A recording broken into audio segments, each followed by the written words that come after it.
என் கிச்சனில் நான் உனக்கு டீ போட்டு தரேன்னு அந்த குழந்தை வந்து தனக்குன்னு ஒரு டெரிட்டரி, தனக்குன்னு ஒரு கூடு, தனக்குன்னு ஒரு அமைப்புன்றது அந்த குழந்தை மனசில் ஏற்கனவே இருக்குது. அந்த கூட்டுக்கு உண்டான தலைவனாக தான் உங்களை சூஸ் பண்ணுறாங்க. தலைவன்ற பதவியை கொடுத்துட்ட பிறகு தலைவனுக்கு உண்டான தகுதியை நீங்கள் காட்டலைன்னா அந்த பெண்கள் என்ன நினைக்கிறான், அவன் நான் தோத்துட்டேன், நான் ஏமாந்துட்டேன், இவன் தலைவன் இல்லை போல இருக்கே, அப்போ தலைவனுக்கு உண்டான தகுதி எப்படியாவது வர வச்சு பார்ப்போம், இவனை தலைவன் ஆக்கி பார்ப்போன்னு அவங்க ட்ரை பண்ணுறாங்க.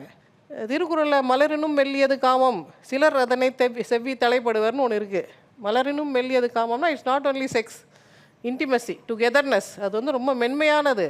நீ ரொம்ப இரசிஸ்டபுளாக இருக்க, உன் பெண்மை என்னை வசீகரிக்கிறதுன்ற சிக்னலை ஒரு ஆண் கொடுத்தாதான் நான் ஆண்.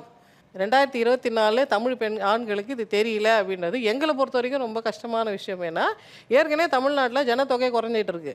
பீகாரில் ஜனத்தொகை வந்து 3.6 அவங்களோட ரீப்ளேஸ்மெண்ட் லெவல். தமிழ்நாடுலலாம் 1.6 தான் இருக்குது. அப்போ நம்ம பாப்புலேஷன் குறையுது. அப்போ இங்கே பாப்புலேஷன் குறையுதுன்னா